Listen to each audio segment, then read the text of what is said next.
आप में से मतलब और कोई डाउट है क्या? पहले ये बताओ। हाँ बताओ। अरे मेरे पास मॉड्यूल तो पड़ी है, मुझे वही लेके आना चाहिए। 41 32 A car moving with a velocity 32 वाला है। A car moving with a velocity of 10 meter per second can be stopped by the application of a constant force F in a distance of 20 meter. If the velocity of the car is 30 meter per second, it can be stopped by the same force in. आप question देखो, मैंने आपको stopping distance और stopping time का एक concept सिखाया था। Stopping distance का फॉर्मूला क्या था? x1 या x is equal to u square upon 2a। अब अगर आप क्वेश्चन पढ़िए तो उसमें क्या बोल रहा है? उसमें आपसे ये बोला जा रहा है कि पार्टिकल के ऊपर कांस्टेंट फोर्स लग रहा है, और आप लोग 9th के बच्चे नहीं हो, आपने एक फॉर्मूला पढ़ा है F is equal to ma, है ना? अगर फोर्स कांस्टेंट है तो एक्सेलरेशन भी क्या होगा? कांस्टेंट होगा। और अगर एक्सेलरेशन आपका कांस्टेंट है तो आप काइनेमेटिक्स की इक्वेशन यूज कर सकते हैं जो आपने पढ़ी हुई है। तो सीधे हम लोग फॉर्मूला लगाएंगे कि भाई अगर पार्टिकल की रफ्तार कितनी है? 20 मीटर पर सेकंड है, तो कितने पे रुक रहा है? पार्टिकल की रफ्तार कितनी है? 20 मीटर पर सेकंड। और कितने डिस्टेंस पे रुक रहा है? 10 मीटर है ना? 10 मीटर है और उसके ऊपर वो 20 मीटर पे रुक रहा है। ध्यान से समझिए, एक पार्टिकल है, वो पार्टिकल अगर 10 मीटर पर सेकंड से जा रहा है और आपने इसको पीछे से फोर्स लगाया F जो कि कांस्टेंट है ना? तो ये कितनी दूरी पे जाकर रुक रहा है? ये आपका रुक रहा है 20 मीटर पे। बोला जा रहा है कि अगर यही रफ्तार मैं बढ़ा के 30 मीटर पर सेकंड कर दूं तो बताइए कितनी दूरी पर जाके रुकेगा?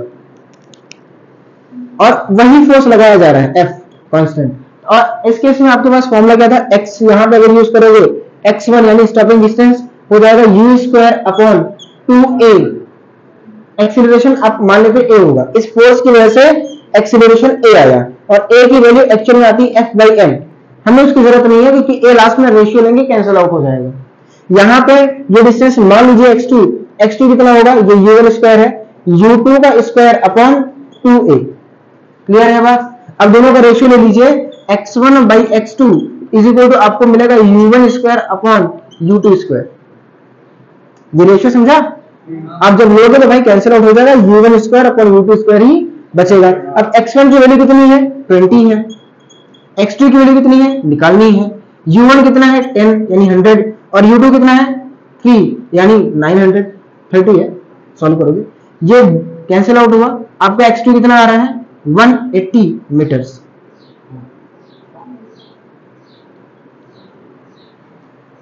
वही 180 मीटर चल के पार्टिकल रुकेगा। इसमें ऑप्शन देखो 60 मीटर भी दिया गया है ना? अगदर जैसे बच्चों के लिए, है ना? कि 60 आएगा। हम कितनी बार बता चुके, यूनिटरी मेथड आए दिमाग से निकाल देना। मतलब तुम्हारे दिमाग पहली बार जो चीज बोले ना उसको कभी टिक मत करना। पहली बार सर 60 पहले बिना चलाए मत करना, है ना? 60 आया सर, हमारे गट फीलिंग बोल रहे 60 होगा, गलत।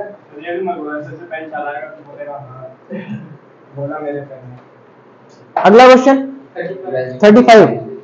अरे अभी तो वैसा ही तो है जैसा हमने किया था, बस इसमें ये उससे आसान है। 30 वाला जो हमने किया था, ये क्वेश्चन 35 वाला उससे आसान है। कराओगे कि करोगे?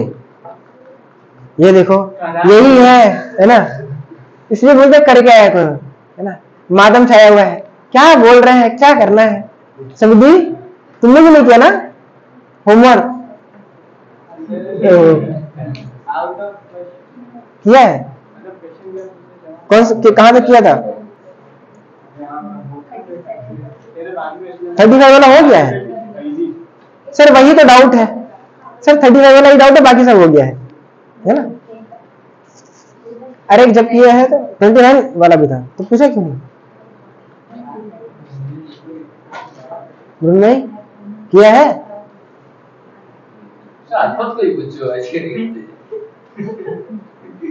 अरफात किए हो? नहीं, अच्छा हुआ 39। अच्छा 35 वाला हो गया है। तो बाजी की भी हद होती है ना? 35 बोला।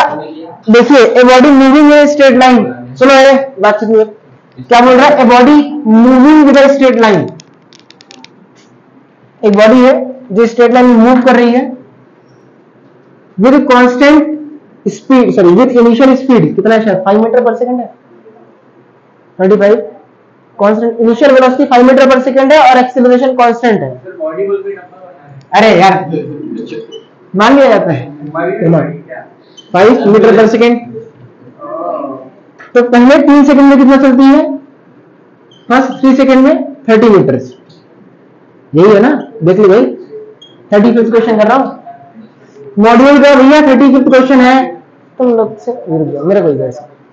हाँ बोल रहा है 5 मीटर पर सेकंड है, कांस्टेंट एक्सीलरेशन है, 30 मीटर चलता है 3 सेकंड में, इन थर्ड सेकंड, सॉरी ध्यान सुनो, थर्ड सेकंड में चल रहा है, ये सब बनाने की जरूरत नहीं थी, यानी t2 से t3 तक ये कितना चल जा रहा है, ये आपका चल जा रहा है 30 मीटर, यानी आप s थर्ड लगाओ, u plus a by 2 into 2n-1, u कितना है 5 है, इंटू एक्सीलरेशन पूछा है नहीं, हाँ हाउ मच डिस्टेंस, हाँ 5 इंटू ये a बाई 2 कितना टाइम है भाई 3 है -1, ये समझा। क्वेश्चन पढ़ोगे, बोल रहा है एक बॉडी है जिसकी इनिशियल रफ्तार 5 मीटर पर सेकंड है, वो थर्ड सेकंड में कितना चल जा रहा है, 30 मीटर चल रहा है, थर्ड सेकंड में कितना चल रहा है भाई 30 मीटर, तो बोल रहा है अगले 2 सेकंड में, नेक्स्ट 2 सेकंड में कितना चल जाएगा, क्लियर है बात, अगर थर्ड सेकंड में चल रहा है तो। अब 5/2 आप निकालोगे तो ये अपने पास है 30 इज इक्वल टू, ये 5 प्लस है यार 5, ये इधर आएगा तो आपको हो जाएगा 25 is equal to a by 2, 3 2 6 minus 5, solve करोगे आपका एक्सीलरेशन कितना आ रहा है 10 मीटर पर सेकंड स्क्वायर, यानी पार्टिकल 5 मीटर पर सेकंड इसकी इनिशियल रफ्तार है, ये u था, यहां पे नहीं इसकी रफ्तार है, यानी अब क्वेश्चन क्या बोल रहा है कि एक पार्टिकल है t बराबर 0 पे उसकी रफ्तार u इज इक्वल टू कितनी है 5 मीटर पर सेकंड है, एक्सीलरेशन कितना है 10 मीटर पर सेकंड स्क्वायर है, बोल रहा है 2 सेकंड में, नेक्स्ट 2 सेकंड में वो कितना चल जाएगा। अब कहानी थोड़ा सा आपको समझना पड़ेगा, नेक्स्ट 2 सेकंड कहां से कहां तक की बात हो रही है, 3 से 5, यानी अब आप ध्यान से समझो कि भाई पार्टिकल की इनिशियल रफ्तार आपको दी गई है, आपको ये नहीं पता कि 3 सेकंड पर पार्टिकल की वेलोसिटी कितनी है, आप पहले निकालो 3 सेकंड पर पार्टिकल की वेलोसिटी कितनी है, तो v at t is equal to 3 second, कैसे निकलेगा, आप देखो v is equal to u plus at, v is equal to u कितना है 5, a कितना है 10 और टाइम कितना है 3, आपका आएगा 35 मीटर पर सेकंड। जो मैंने किया वो समझा कि नहीं समझा, कि भाई पार्टिकल देखो हम इक्वेशन कैसे लगा पाएंगे, दिमाग सोचना, दिमाग तो है नहीं,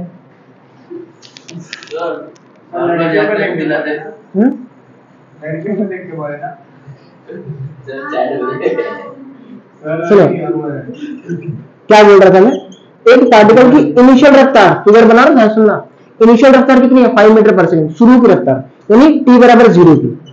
अब यहां से चलना शुरू करता है, अब ध्यान से समझना आपको डेटा क्या दिया गया था, मान लीजिए ये रहा t बराबर 1, ये रहा t बराबर 2, ये रहा t बराबर 3, आपसे बोला गया कि t बराबर 2 और t बराबर 3 के बीच का जो डिस्टेंस है, ये पार्टिकल कितना ट्रेवल कर ले रहा है 30 मीटर,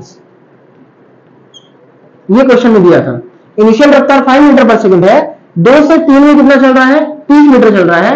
अब बोल रहा है कि भैया ये बताओ कि नेक्स्ट 2 सेकंड में कितना चलेगा, यानी t इज इक्वल टू ये रहा 5, बीच में मान लेते हैं t इज इक्वल टू 4 रहा, मतलब आपसे पूछ रहे ये डिस्टेंस बताओ, समझे इस चीज को। अब आपको यहां से यहां तक अगर इक्वेशन लगानी है तो कौन सी लगेगी, सेकंड। सर क्यों, क्योंकि आपसे टाइम लेके डिस्टेंस पूछा है, डिस्प्लेसमेंट पूछा है, स्ट्रेट लाइन में चल रहा है, कोई इशू नहीं होगा।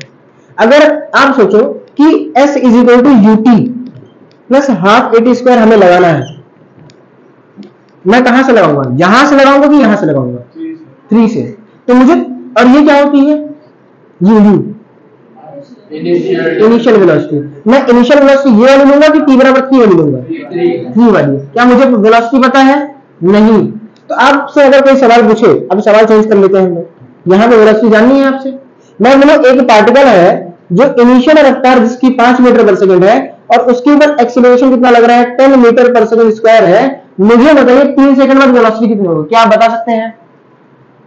फिर से क्वेश्चन सुनिएगा, एक पार्टिकल की इनिशियल रफ्तार, इनिशियल वेलोसिटी 5 मीटर पर सेकंड है, उसके ऊपर एक्सीलरेशन कितना है 10 मीटर पर सेकंड स्क्वायर है, 3 सेकंड के बाद उसकी वेलोसिटी क्या होगी, क्या बता सकते हैं?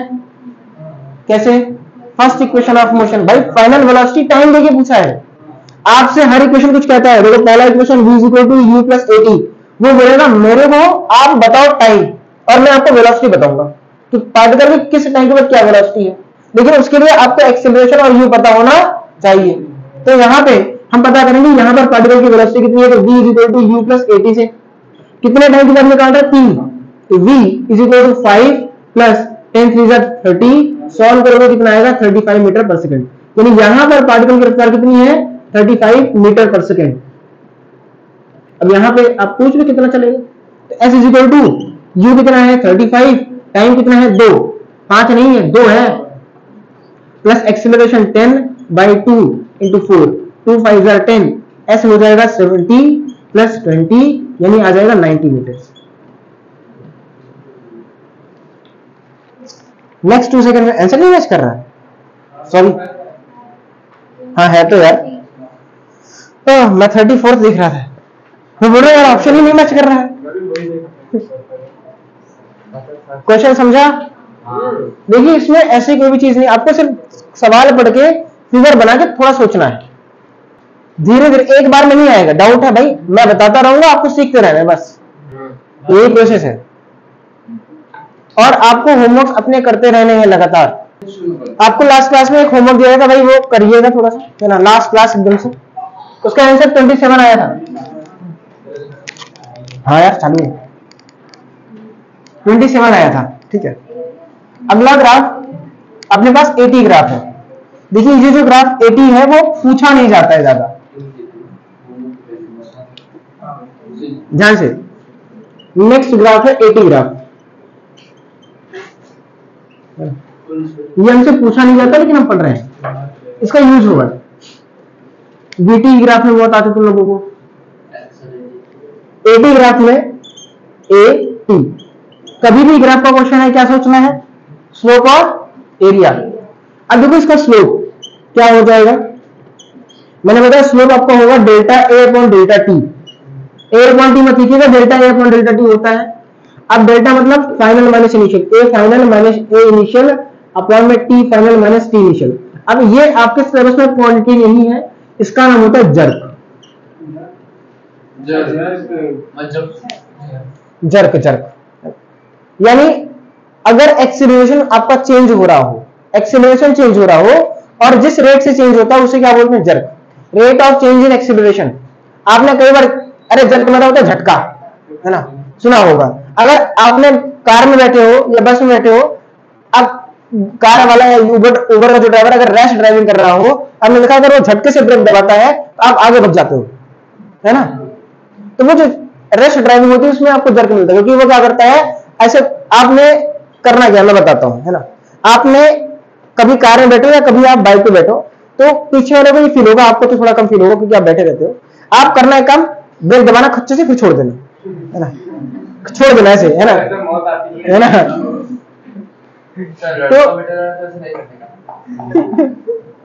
तो उसमें आप ना, अब आगे कुछ नहीं बोलूंगा भाई, है ना।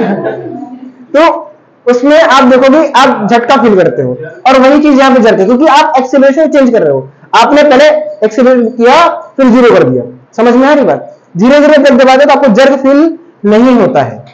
तो वो अपने सिलेबस में नहीं है तो पढ़ना नहीं है, लेकिन जानना होता क्या है। इसका एरिया क्या होगा, एरिया आपको मिलता है a इंटू टी से, ए टी। अब ये क्या है बताइए जरा, ए टी वेलोसिटी की चेंज इन वेलोसिटी,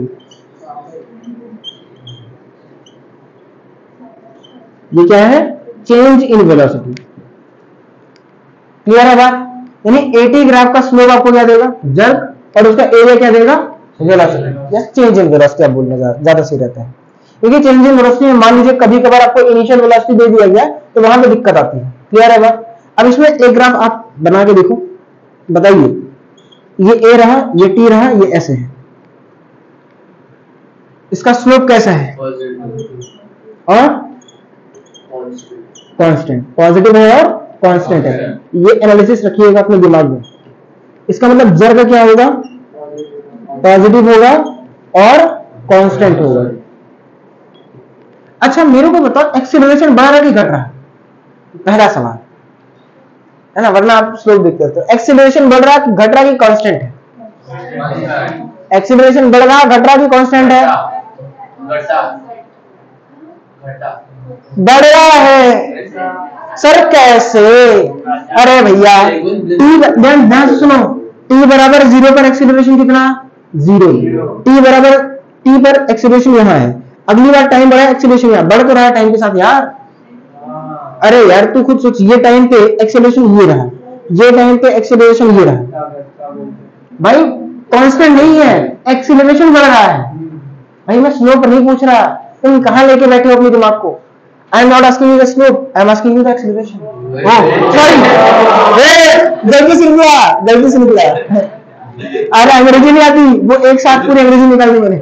अब देखना अगले 3-4 सप्ताह में अंग्रेजी नहीं निकलेगी मेरे मुंह से, वो स्टोर होती है ना, एक ही बार में निकल गया। वो आप गेम खेलते हो, गेम में पावर होते हैं, पावर अप्स, एक स्पेशल वो धीरे धीरे फील होता रहता है, होता रहता है, होता रहता है, और एक बार में यूज करते हैं, वही चीज है। यहाँ पे ध्यान सुनो, एक्सीलरेशन क्या है, इंक्रीजिंग है, ठीक है। अगर मैं आपसे पूछूं वेलोसिटी में चेंज डेल्टा वी, तो वो लिख दीजिएगा एरिया ऑफ ट्रायंगल इस केस में, बस कॉन्सेप्ट खत्म। हाँ अगला इंपॉर्टेंट पॉइंट्स है, इसको ध्यान से नोट करिए, इधर ले लिखूंगा। इंपॉर्टेंट पॉइंट्स की अगर बात करें,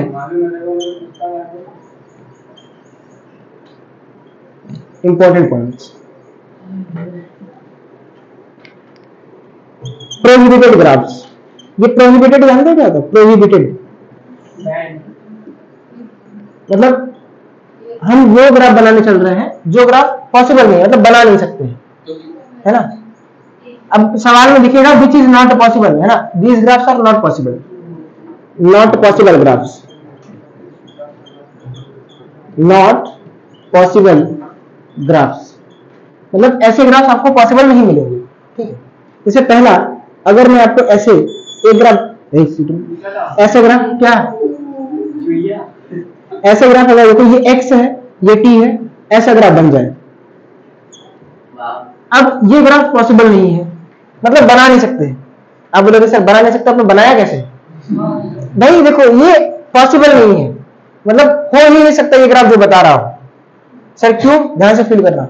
ये ग्राफ क्या बोल रहा है पता है कि एक पार्टिकल x1 पर है, ये x2 मान लेते हैं, और एक पार्टिकल इसी टाइम पर, ध्यान से देखो, इसी टाइम पर x1 पर भी है। इस ग्राफ को बनाने के बाद क्या बता रहा है पता है कि एक पार्टिकल एक टाइम पे दो जगह पे है। जैसे आप बैठ के पढ़ रहे हो, आपकी मम्मी बैठ इसके बगल में खड़ी है 10 के, हाँ होमवर्क नहीं कर रहा है तू, और किचन में खाना बना रही है, ये पॉसिबल है कभी? है ना, भूत है ना, अलग अलग, भाई मैंने उंगली दिखाई, है ना, ये पॉसिबल है नहीं। मतलब एक टाइम पर ये क्या बता रहा है ग्राफ, पार्टिकल एक टाइम पर यहाँ x बराबर x1 पर भी है और x2 पर भी है, ये पॉसिबल है नहीं। ये ग्राफ प्रोहिबिटेड ग्राफ होता है कि भाई ऐसा पॉसिबल ही नहीं है। समझ में आ रही बात? ऐसे एक नहीं, ऐसे कई है, इसीलिए मैंने बोला कि भाई ये ग्राफ हम बना नहीं सकते हैं। क्लियर है बात? अगला ये पहला है। दूसरा, अगर आप बुक ओपन करोगे इसमें छपा है ये x रहा, ये t रहा, ये ग्राफ भी ऐसे बना नहीं सकते। रीजन क्या है बताइए? रीजन, अरे फुग्गा उग्गा कुछ भी बताओ, रीजन क्या है? रीजन पार्टिकल एक टाइम पर दो जगह पर है। अब ये ऐसे वापस घूम के मत बनाना। अच्छा, अगर मैं इसी में ये v रहा, ये t रहा, मैं ऐसे फिर से बना दूं अगेन, क्या ये ग्राफ पॉसिबल है? क्यों? डबल नहीं, ध्यान से सुनिएगा कि एक ही टाइम पर पार्टिकल के पास दो वेलोसिटीज हैं, एक मान लो v1 है और एक मान लो v2 है। मैं आपसे पूछूं कि भैया गाड़ी चला रहे हो? हाँ सर गाड़ी चला रहे हैं। कितने से चला रहे हो? सर 30 से और 40 से। पॉसिबल है? एक ही टाइम पे बोलो सर 30 से और 40 से चला रहे हैं, नहीं पॉसिबल ना, इसलिए ये भी हम नहीं बना सकते हैं। समझे कि नहीं समझे भाई? कि भाई नहीं चला सकते एक टाइम पर, ऐसे भी नहीं हो सकता। 80 ग्राफ, ये भी ग्राफ पॉसिबल नहीं है अगेन, कि भाई एक टाइम पर दो एक्सीलरेशन बॉडी के पास नहीं है। ऐसे भी देख सकते हो, ये टी हो गया, ये देखो एक्सीलरेशन की एक वैल्यू और दूसरी वैल्यू, एक टाइम पर दो एक्सीलरेशन नहीं पॉसिबल। इसका एक्सप्लेनेशन क्या है? लिख लेना, एक टाइम पर दो जगह पे अवेलेबल है, एक टाइम पर दो जगह पे अवेलेबल है, एक टाइम पर दो वेलोसिटी नहीं हो सकती, एक टाइम पर दो एक्सीलरेशन नहीं हो सकता। समझ में आ रही बात? नॉट पॉसिबल, नेट एक्सीलरेशन कुछ ही होगा। अगला जो ग्राफ है, अच्छा मैं बना रहा हूं, अब आपको बताना है कि ये ग्राफ पॉसिबल क्यों नहीं है, आपको खुद सोचना है। ये डिस्टेंस है और ग्राफ मैंने ऐसे बना दिया, ये ग्राफ पॉसिबल क्यों नहीं है? पहला सवाल मेरा आपसे, डिस्टेंस टाइम, और अगर मैंने जैसी स्पीड बना लो, स्पीड बना लेते हैं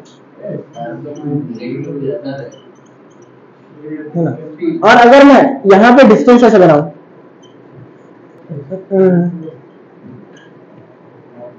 डिस्टेंस टाइम ग्राफ, बताइए दोनों ग्राफ पॉसिबल क्यों नहीं?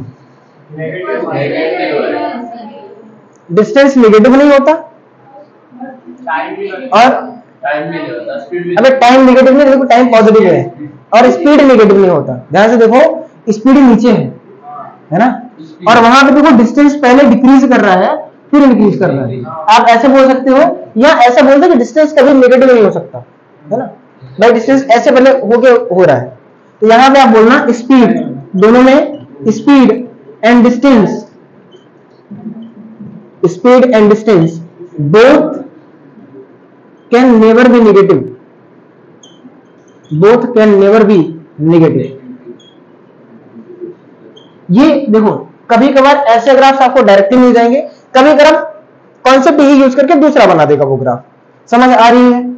मतलब ऐसा ही ग्राफ ना मिलके वो तुमको कुछ ऐसा दे दे, है ना, मतलब ग्राफ ऐसे बना दे, वो भी नॉट पॉसिबल होगा। कैसे बता रहा हूं, ध्यान से देखो मैं क्या कह रहा हूं, स्पीड और टाइम का ही ग्राफ दे पर आपको ऐसे दे दे, ये भी पॉसिबल नहीं होगा, है ना, पर वेलोसिटी टाइम ग्राफ पॉसिबल होगा, ये भी पॉसिबल। अब बोलो सर आपने नहीं बताया था, ये पूछ लिया तो हम नहीं कर पाए। अरे भाई कॉन्सेप्ट तो सोच कि ये निगेटिव नहीं जा रहा है और ये पॉसिबल नहीं होगा, ये कॉन्सेप्ट यूज करना है, समझे?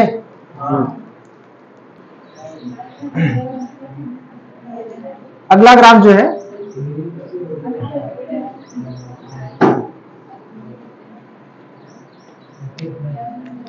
वो ऐसे कुछ बन रहा है, ये x है, ये t है और मैंने ऐसे बना दिया, ये भी प्रोबेबिलिटी ग्राफ है ना। अब इसे क्यों नहीं बना सकते मुझे ये बताइए, इसे क्यों नहीं बना सकते? चाहे वो xt ग्राफ में बना दूं, चाहे यहीं पे मैं vt ग्राफ बना दूं, एक ही टाइम पे डिस्टेंस कैसे। और अगला मैं आपसे बना दूं ये at ग्राफ,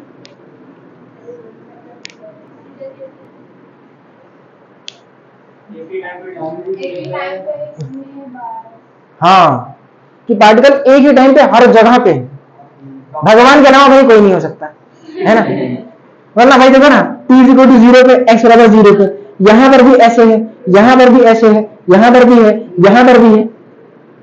भाई कहने का क्या मतलब है, एक टाइम है और हर जगह पे अवेलेबल है, पॉसिबल नहीं है। इंसान की बात कर रहा हूं, भगवान की नहीं। और यहाँ पे ऐसे भी समझ सकते हो, टाइम तो हमेशा चलता रहता है, यहाँ पे देखो टाइम कांस्टेंट है, तो टाइम कभी कांस्टेंट नहीं होता है, ये भी लॉजिक दे सकते हो आप।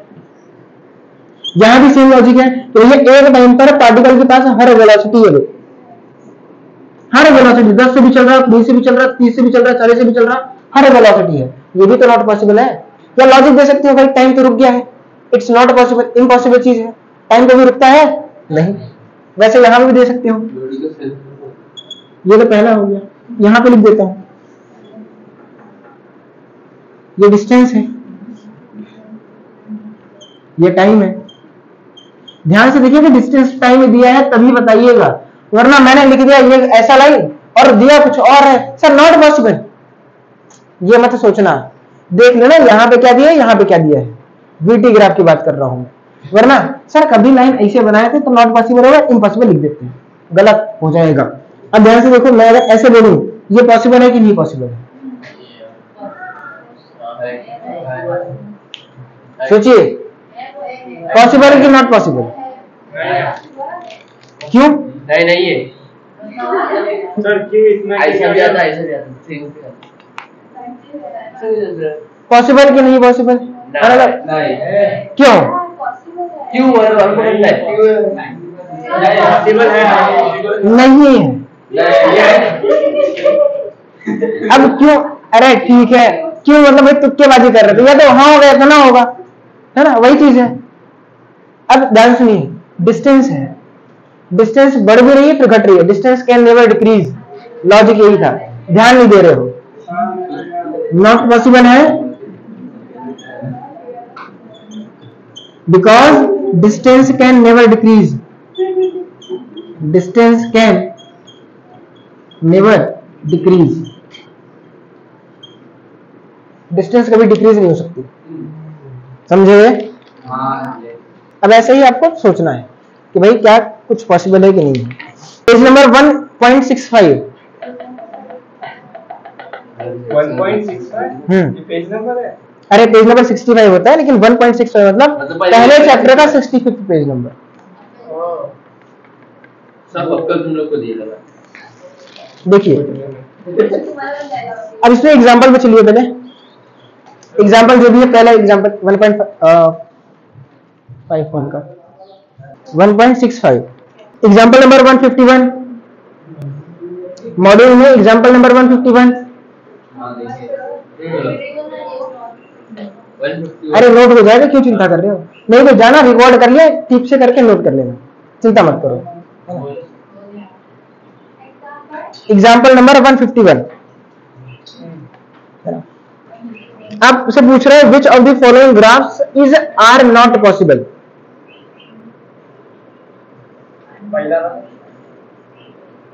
अब देखिए पहला सुन भाई, सुन क्वेश्चन ध्यान से पढ़ो, इज स्लैश आर लिखा है, यानी मोर देन वन भी सही हो सकते हैं। एक आंसर खोज के भाई रुकना मत कि एक खोज लिया आंसर मेरा आ गया, नहीं, पहला और तीसरा। लॉजिक समझ आ रहा है ना कि भाई पहला डिस्टेंस कभी डिक्रीज नहीं हो सकता, और तीसरे में एक पॉइंट पर पार्टिकल दो जगह पे अवेलेबल है, वो नॉट पॉसिबल। 152 152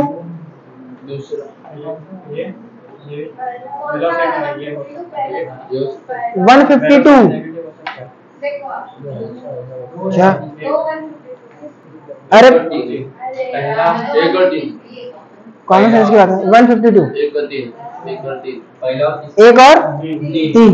अब देखो इसमें एक चीज समझिएगा कि इसमें एक और तीन है, इसमें ऐसे बना के रखा है, यहां पे इस बार उसने टाइम दिया है और यहां पर पोजीशन यानी एक्स दिया है, और ग्राफ उसने ऐसे बना के दिया है, समझ आ रही बात? अब इसको अगर ध्यान से देखो तो पार्टिकल एक टाइम पर देखो दो जगह पे फिर से अवेलेबल हो रहा है, इसलिए नहीं पॉसिबल है, ठीक है। और थर्ड वाले में ध्यान से देखो, पार्टिकल एक लूप बना रहा है, अगेन एक चीज समझो, एक टाइम पर पार्टिकल के पास दो वेलोसिटीज आ रही है। देखो भाई अगर देखो तो ऐसा बना है ना वेलोसिटी टाइम ग्राफ में, देखने में तो अच्छा लग रहा है पर वो सही नहीं है ना, है ना, ऐसा है। अब भाई एक टाइम पर पार्टिकल के पास दो वेलोसिटीज, जो कि नॉट पॉसिबल। 153 153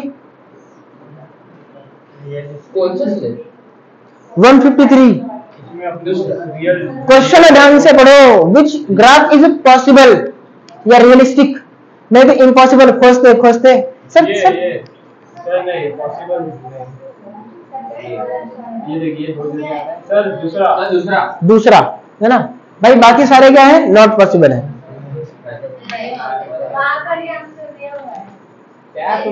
154 क्वेश्चन पढ़ रहे हैं, आंसर की तरफ मत भागिएगा पहले।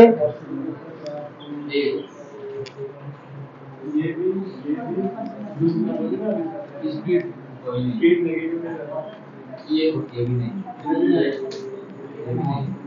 कोई भी कौन सा है? सारे इम्पॉसिबल है ना, हाँ। सारे प्रोहिबिटेड है। ठीक है, अब ध्यान से सुनो, आपको एग्जांपल्स में कुछ चीजें पता ही है। आप कॉन्सेप्ट एप्लीकेशन का पहला सवाल देखिए, पहला क्वेश्चन ये कॉन्सेप्ट एप्लीकेशन एक्सरसाइज का। हाँ विच of the following graph represents uniform motion. भाई कॉन्सेप्ट खत्म है, हमको बेसिक सवाल करने हैं, है ना। 4 ऑप्शंस हैं। चौथा चौथा चौथा हाँ चौथा आंसर दे दे यार। भाई ध्यान से सुनो, मैं फिगर बना दे रहा हूं। ये एस टी यूनिफॉर्म मोशन मतलब क्या होता है, पहले ये सोचो। यूनिफॉर्म मोशन जो चेंज नहीं होता है। एक चीज में चलते रहता। चलते रहता है ना, मतलब पार्टिकल एक डायरेक्शन में सीधे चलता चला जा रहा है। ये एस था, ये टी था, इसका ऐसे है, फिर ये है, फिर ऐसा है। अब आपसे एक लाइन बोल रहा है यूनिफॉर्म मोशन। अब यूनिफॉर्म मोशन का कॉन्सेप्ट क्या होता है कि भाई यूनिफॉर्म मोशन मतलब वेलोसिटी कांस्टेंट।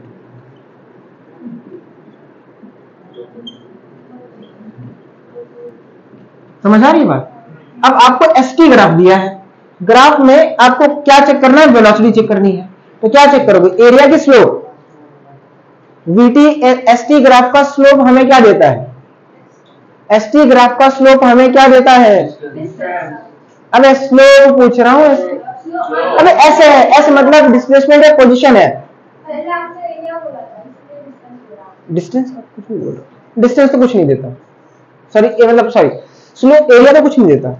स्लोप क्या देगा आपको, स्लोप वेलोसिटी। एसटी ग्राफ का स्लोप वेलोसिटी देगा। अब यहाँ पे देखो, वेलोसिटी आपको कांस्टेंट चाहिए, मतलब अगर यूनिफॉर्म मतलब अगर पार्टिकल सीधे चल रहा है तो सीधे चलता चला जाए बिना अपनी रफ्तार चेंज किए हुए और बिना अपनी डायरेक्शन चेंज किए हुए, मतलब पलटी ना मारे, सीधे चलता चला जाए। ठीक है, समझ गए। अब यहाँ पे देखो वेलोसिटी कांस्टेंट है, तो आपको स्लोप क्या चाहिए होगा, एसटी ग्राफ का कांस्टेंट। उल्टा सोचो, सब बताए, एसटी ग्राफ का स्लोप आपको वेलोसिटी देगा, तो भैया उल्टा ही बता दो, यानी आपको स्लोप कांस्टेंट खोजना है। क्या यहाँ पे स्लोप कांस्टेंट है, नहीं, दूसरा है, ये पहला है, ये तीसरा है और ये चौथा है।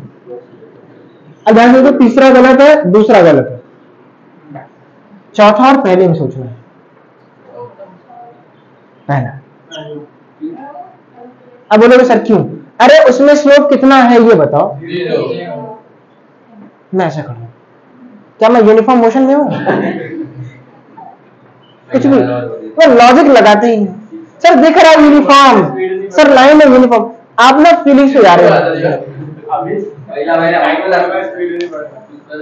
अच्छा मुझे पक्का बता है, इसमें कुछ लोगों को कष्ट हुआ होगा, सर पहला, सर चौथा क्यों नहीं हो रहा है, होना चाहिए ना। मैं जब तक कॉन्सेप्ट नहीं बताता तब तक, भाई यहाँ पे ना क्या बोली छोड़ो, कॉन्सेप्ट के हिसाब से आंसर देना है ना। अपनी फीलिंग एक्सप्रेस कर रहे हैं यहाँ पे, चौथा ही होना चाहिए सर। अगला सेकंड सेकंड सेकंड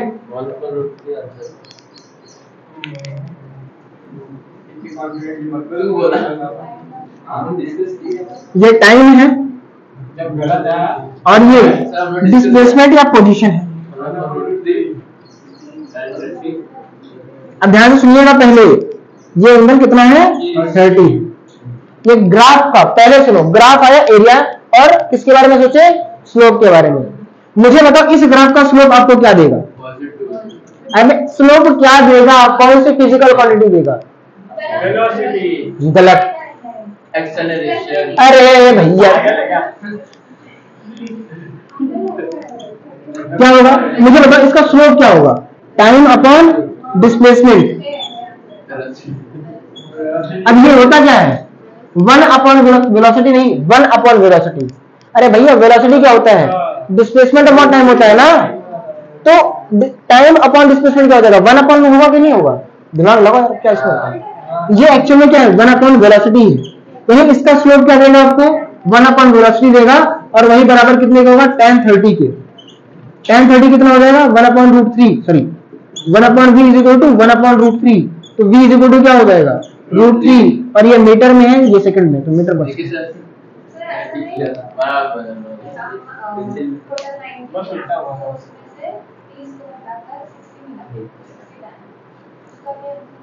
अरे आंसर आंसर देख के तुम लॉजिक लगा रहे हो, है ना भाई। तुमको ये, तुम अगर ये चेक कर रहे हो तो तुम कैसे, तुमको पता है कि वो 60 के बाद तुमको वेलोसिटी देगा।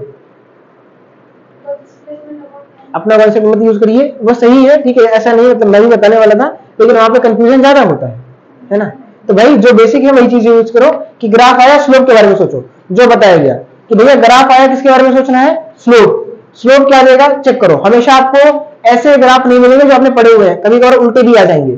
कॉन्सेप्ट वही है, टाइम अपॉन डिस्प्लेसमेंट आया, सोचो टाइम अपॉन डिस्प्लेसमेंट होता क्या है सर, डिस्प्लेसमेंट अपॉन टाइम होता है वेलोसिटी, तो टाइम अपॉन डिस्प्लेसमेंट क्या हो जाएगा 1/वेलोसिटी, बस वो किया, और वही किसके बराबर होगा tan थीटा के बराबर, tan 30 हुआ, सॉल्व किया, वेलोसिटी कितना आया √3 मीटर पर सेकंड। समझे इस चीज को, क्लियर। 127 एग्जांपल नंबर 127 गुड 127 पीछे होगा, सॉल्व रे बस तुक्का लगा रहा है, ऐसा लिखे ना आंसर नहीं, क्वेश्चन पढ़िए 127 का। सॉल्व एग्जांपल में यही प्रॉब्लम होता है, आप सीधे आंसर की तरफ भागते हो। 127 क्वेश्चन क्या पूछ रहा है, क्वेश्चन पढ़ा नहीं, सीधे answer. the displacement diagram of using particle is shown below.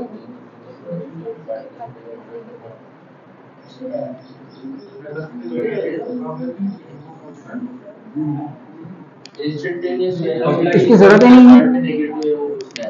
हाँ, कौन से पॉइंट पर पार्टिकल की इंस्टेंटेनियस वेलोसिटी नेगेटिव, क्या क्वेश्चन ग्राफ क्या था, यहाँ से ऐसे शुरू किया गया है, मतलब कुल मिला के ऐसे बनाया गया है, और यहाँ इस पॉइंट का नाम होगा C, इसका होगा D, इसका होगा E, इसका होगा F, ऐसा कुछ होगा। आपसे बोलता है कि वेलोसिटी नेगेटिव कहाँ पे है, वेलोसिटी कहाँ पर नेगेटिव है। अब आपको st ग्राफ दिया है, यानी डिस्प्लेसमेंट टाइम या xt जो भी ग्राफ दिया है, इससे आप वेलोसिटी भी कैसे पहुंचते हो, स्लोप देख के। अगर वेलोसिटी पूछा तो आप क्या देखेंगे, स्लोप। अब वेलोसिटी नेगेटिव पूछ रहा है, इसका मतलब आप चेक करो स्लोप कहाँ नेगेटिव है, कहाँ नेगेटिव है, हाथ रख के बताया था।